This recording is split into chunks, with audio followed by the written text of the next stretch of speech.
This is Radio K, Real College Radio, and I'm currently in a van sitting next to Cakes to Killa. You want to say hi? Hi everyone. I'm trying not to stay wet. Don't get wet. It's raining.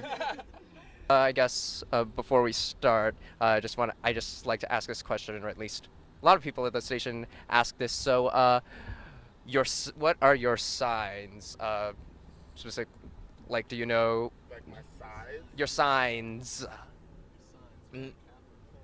Oh, I'm a Libra. All right, But I right. don't know, like I don't know, like my rising and all that. Cause don't you need to know the time you were born?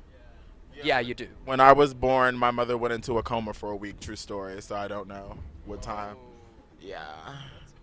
Came out carrying, basically. Yeah. So I guess the first real question I'll ask you is that I think before this interview actually started, you mentioned performing at a museum earlier today. Right. I believe, like I saw your Twitter for a gay teen summit. Is Yeah, that? it was like a LGBT teen summit. It was kind of like out of the my comfort zone because it's one of those things where it's like show up at 10:30, no cursing, it's for the youth dem, but it's like it's cute because it's like it just made me reflect on like when I was growing up how someone like myself wasn't even like a thought, So to have all these teens who are like 12 and 15 like being able to feel comfortable in themselves in a museum in New York and seeing like an older example of like an older gay black person, a black male at that, it was really like cool. Yeah. And the food was great too. The food was good. Right, nice. So then I guess reflecting on that, how this is probably a very nebulous question, but how have your experiences, I guess your childhood in that way, influenced your music? Um, I would just say about my childhood, I was in a different situation because my mom kind of accepted me early on. So I always had that foundation where like a lot of other people who are like dealing with being other, they have to find that type of stability in other places, whether it's friends or whether it's in the internet or music or sometimes negative things like drugs or alcohol. But for me, I always had a stability with my mom who was kind of cool. So that kind of gave me the no fucks mentality. I could curse, right? You guys are college. Right. So fuck, fuck, fuck. I don't give a fuck. And that is just stems from the fact that like my mom loves me and she cares about me and I have people in my life that care about me. So like internet comments that are negative or like that doesn't really affect me. I also noticed that I guess in past interviews you said that like throughout your college years or in past that you've I guess done a lot I guess of music within the club for lack of a better word. So would you say that I guess your life in the club has become a source of that type of stability? Yeah, I mean, I think for a lot of gay males, growing up, the club has historically clubs are always like the safe haven for you to do what you want to do. So obviously, me being like this alternative, person going to clubs and warehouse parties all over New York was kind of like where I kind of like developed in a way because in a lot of places, it may not be blatant homophobia, but it's kind of not always complimentary to how you project yourself or how you like talk or carry yourself. So clubs are really important. Also, I love drinking alcohol and I love dancing and I love being wild, and you could only do that where people won't think you're crazy in a club. In your new record, Hedonism, you feature there's guest appearances from both Peaches and Rai Rai, and so I was just wondering how those relationships came Right. about. Well, I've always been a fan of Rara. Like Rara was one of the reasons why I started making music because I thought the way she combined like club culture with like lyricism of like rap was so refreshing.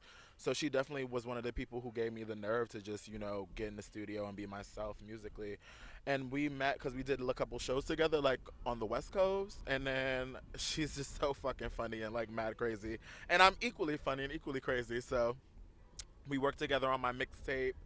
I think there was a track on Hunger Pains, and then I'm like doing my album, and I'm like, yeah, I definitely need Rai Rai on the album because I just fuck with her so much. And with Peaches, it was kind of like more of like I've always had respect for her because she's kind of like the mother, underground, alternative, staying true to yourself, fuck the mainstream, and still like being like, I don't know, like maintaining her career to stay afloat, which is really difficult nowadays, especially as independent artists. So she's always inspired me, and me and her did a couple shows together back in the day, and we kind of just like vibed and gelled because we're both really psycho bitches. So we have that in common, which made making music a very effortless, orgasmic, organic experience. All right. Yeah, I totally get that, and really great description too. Thank you. So, outside of Peaches and Rai Rai, what other artists, musicians right now do you really like? Basically, who do you want to give shouts out to? Who needs more love? Cakes the Killer, definitely. Cutie with the booty. That's Cakes the Killer. Who do I like? See, the thing is, like, I'm very critical of new artists because I'm very critical of performance. So, like, you can't perform. I don't care how good your record is. I'm throwing it out. But like, I listen to a lot of old music, but people hate when I'm always like, "Oh, Anita Baker." Da, da, da. So I think like, who's really dope? Like, I like that Big Sean album that he did with the Janae Aoki girl. Yeah, that was a good album. What else? I like Mariah Carey's new single. That shit is real. It's really, it's my favorite diva. So right now, you are touring with Mickey Blanco, and so, um, yes. Let me- Yeah, I wasn't going to ask like that question. That's yeah, that's like a big basic college question that I always try to avoid. Okay. Yeah, yeah. You get a 3 star. You get a 3 star. Oh. Just upgrade it. How would you describe your relationship with Mickey Blanco, like maybe personally and artistically? Um, that is a really good question. I'm gonna sit and ponder that. How would I describe me and Mickey's relationship? I think I think musically, we're both very competitive, which always keeps our interactions fresh because it's always like that, like slight, like bitch. So yeah, I think we're competitive, but I feel like we're competitive people musically because we have a lot of respect and love for what we do, and we also have this kind of like similar backgrounds as far as like being in theater and being in like literature and things like that. So we don't just we're not just people who just want to rap to get on stage and jump up and down. It's like bigger than that. So that's kind of where we have the similarities. But personally, I think brotherly. Like, I don't know. I feel like it kind of interchanges who's the older and who's the younger brother, basically. Yeah, yeah. Huh? Well, I'm gay, so basically my entire life, I don't. When when is a queen not acting on stage is the question. So yeah, but like mainly I started acting like when I was like in middle school and like in high school, and thanks to just being my making music, I was able to like read for parts from movies and doing things like that.